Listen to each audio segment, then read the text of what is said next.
Mini Wargamer Dave here from miniwargaming.com. Welcome, Wargamers, to Rules You Got Wrong. In this video, just like some of the videos that Matt has made so far, I'm going to go over some of the things that I did in this battle report, Orcs versus Blood Angels, possible rules that I did wrong. I say possible because I combed over the rules and the things in the battle that appeared to be wrong, and about half of them were wrong. The other half were right. But I did do some wrong, and so let's go over some of the things that I did do incorrectly so we can learn from these mistakes and we can be better wargamers all around. So I thank you for leaving your comments, whether you think I did the rules wrong or not, and for participating in the wargaming community. Especially some of the wargamers here, they commented quite a bit. Let's start with this one. Loves to spooge. Only one squad of Death Company per army unless there is Astaroth the Grim, just saying. Page 82 of the Blood Angel Codex states this, and that is absolutely correct. I brought in 2 squads of Death Company. I did not have Astaroth.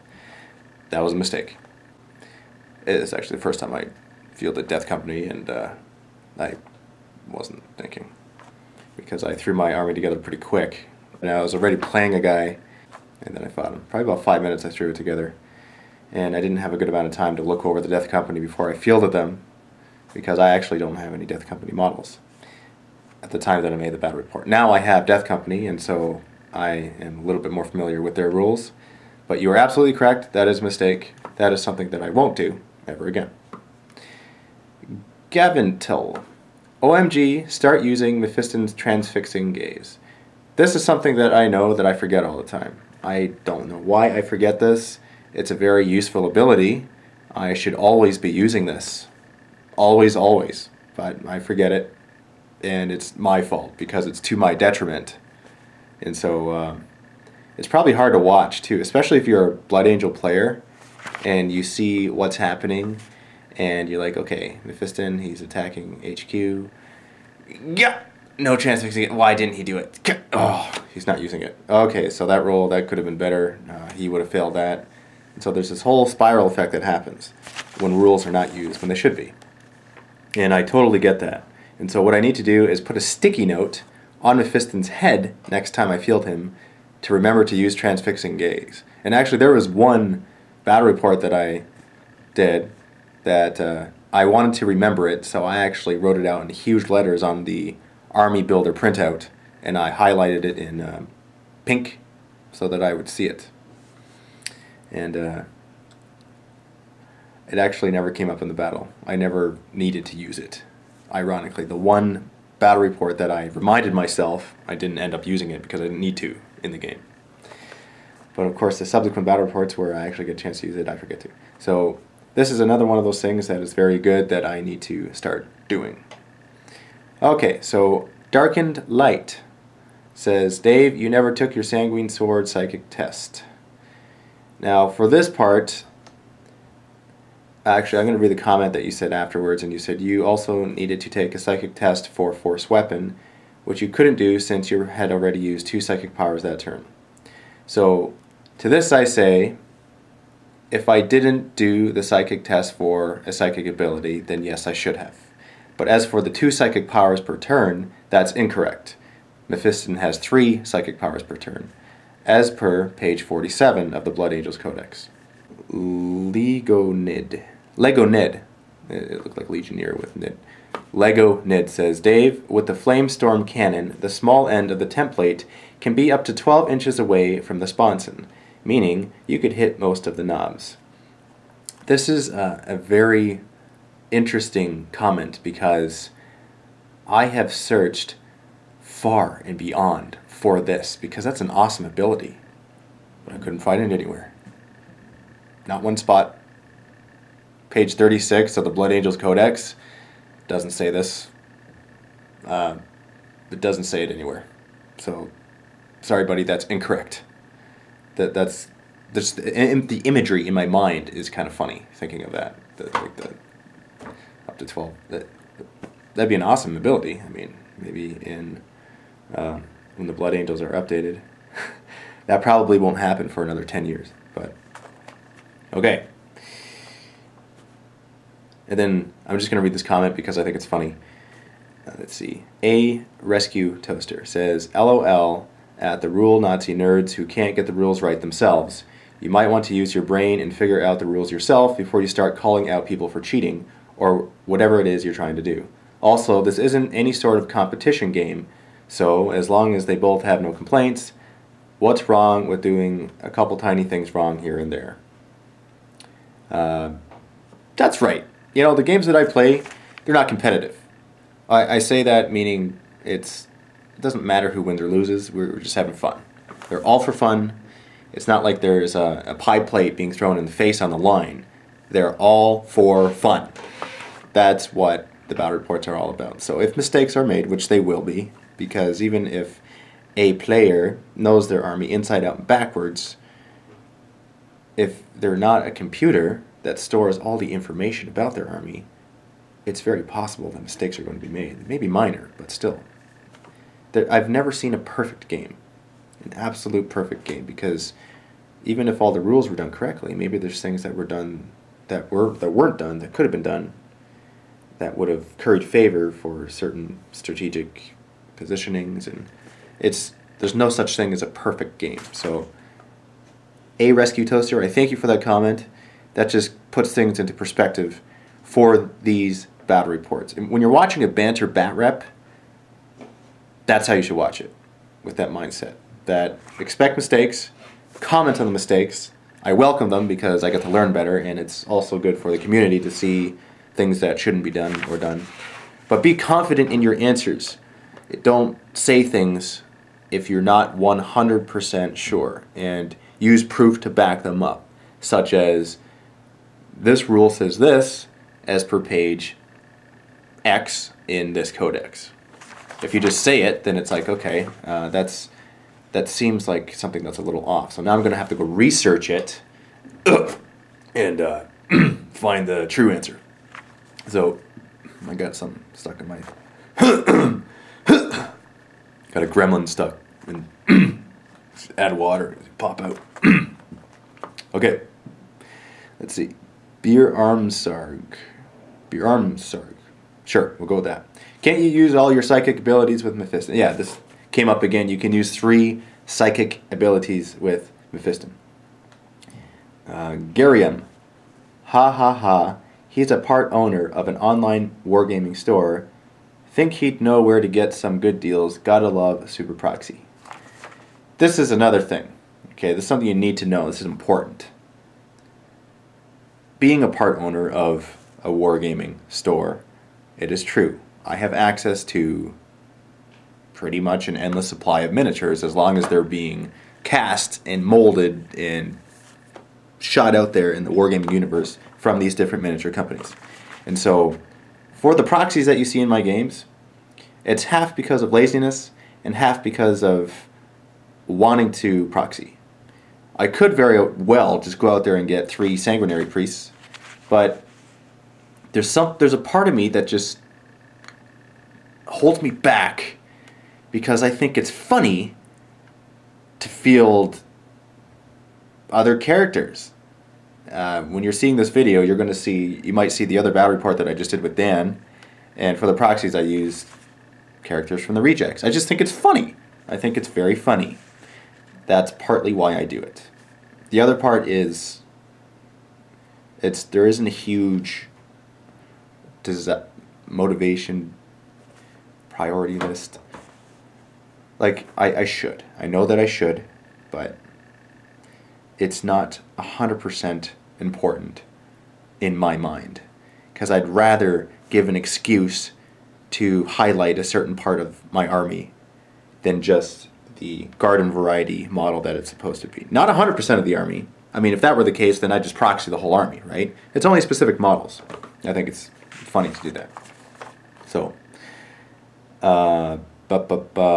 Darkened Light again says, Dave, you can't use the force weapon for all 3 knobs. You have to take test, then you can use on 1. So 1 knob would have died, 2 other would have 1 wound. That's correct. In the part of this battle report where I made the psychic test for the force weapon ability of Mephiston, I had already used 2 abilities. And so there's 2 that I shouldn't have done. That is a mistake that I made. So I've made a mistake both ways. I have not made enough psychic tests, and I've made too many psychic tests. So I will get to that mark of 3 in the next battle report. That will be the goal. I will highlight in very large letters on my army builder printout in Mephiston's slot, if I field him, that he has 3 psychic abilities, to use only 3, and to not forget Transfixing Gaze. It's so funny because it's when I'm playing the game. First off, you need to understand something. It takes a good amount of mental exertion to videotape and to play at the same time. We have to admit this. Usually when we play games, we don't record them. We just play. And we have a little bit more focus on the armies at hand.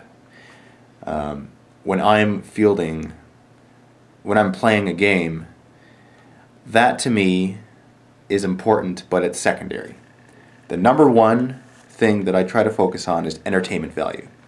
If people like the battle report, then I feel I've done my job, even though there's mistakes in it. I'd rather that than a perfect game that's boring. That makes sense, right? That's not to downplay the importance of playing the army correctly.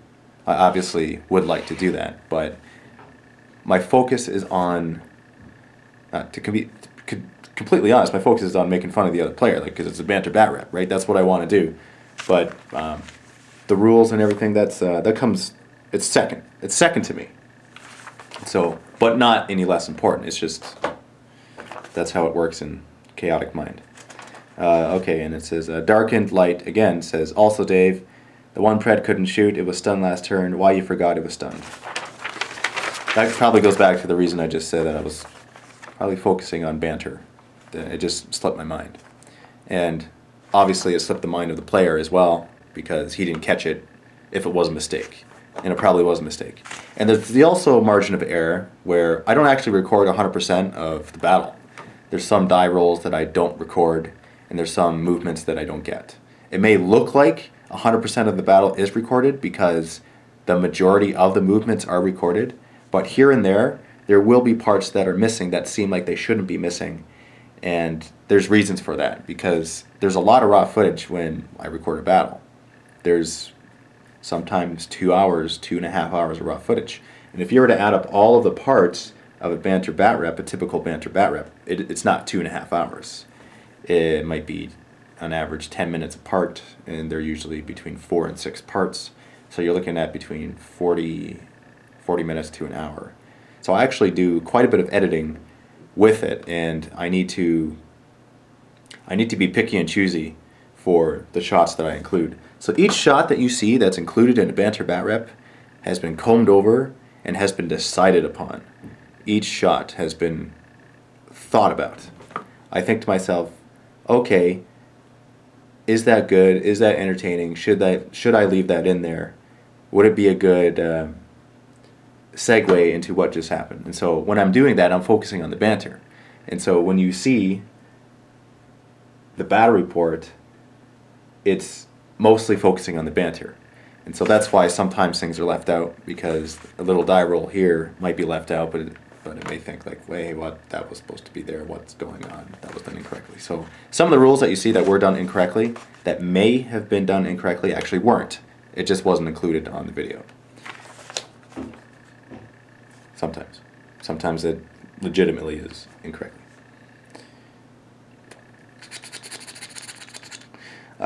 The X, Wiz X Kid X.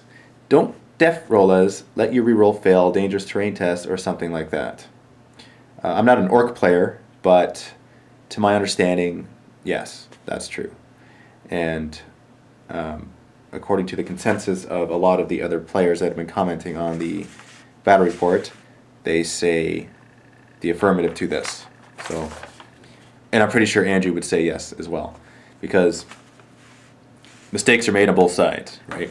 And that's okay, because we're focusing on the making fun of each other awesomeness.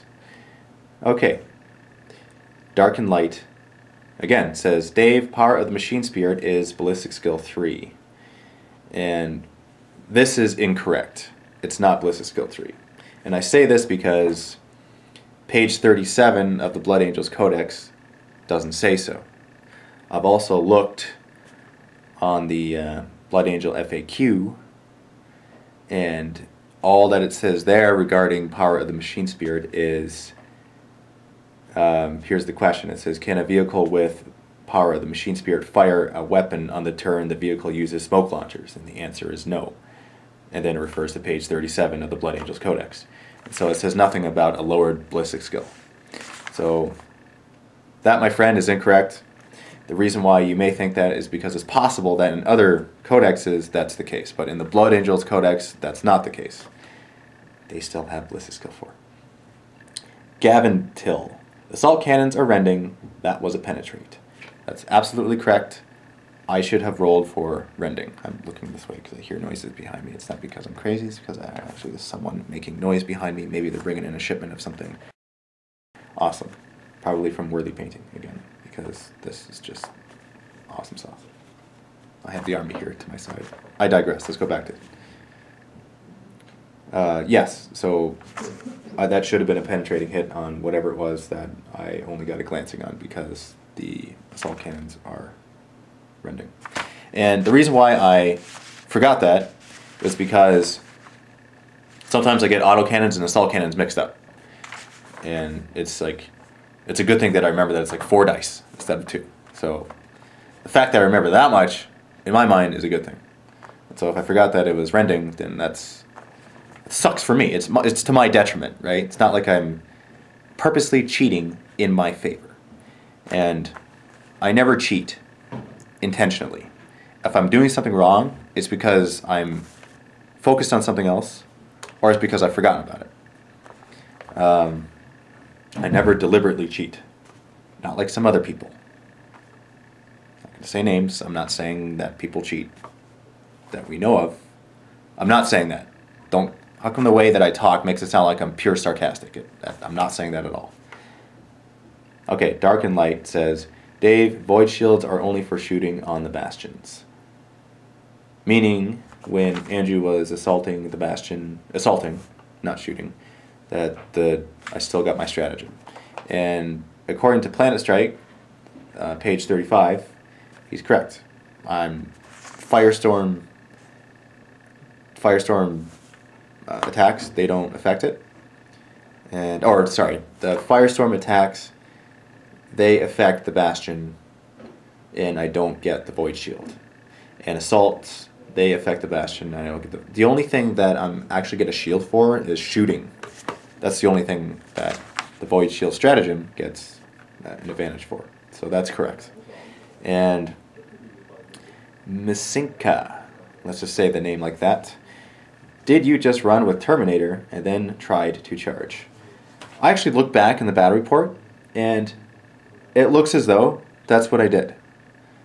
And I can't deny what happened. So let's just say that I did that, because I know that you can't run, or I know that you can't assault after you run, right? Unless you have fleet.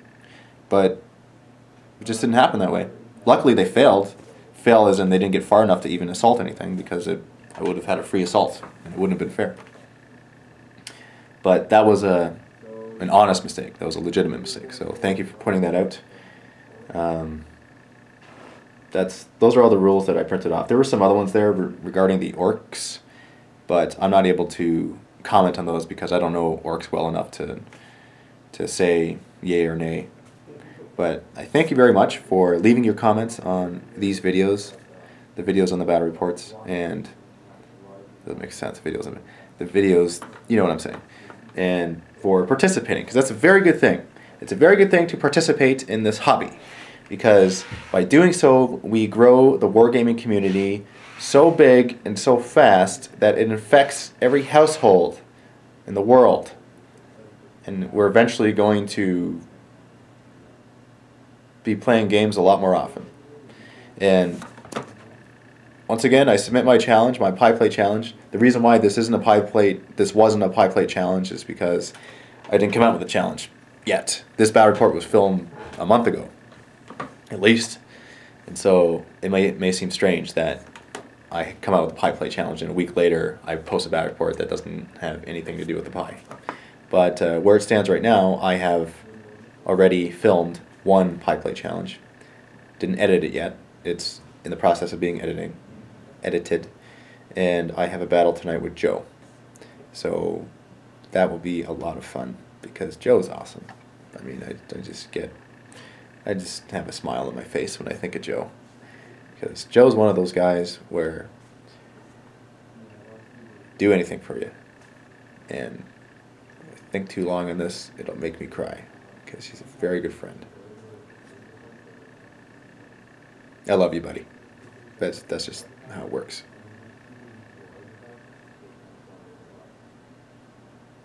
Is there anything that I can say that sounds serious? Maybe there isn't.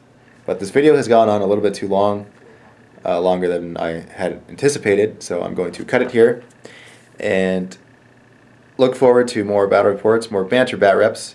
Please like this video, the Facebook button like above if you like the fact that I'm making this video in response to the comments for my Banter Batreps, and if you would like me to make more Banter Batreps. Yes, that seems to be like a very good thing. So happy wargaming, and I'll see you in the next video.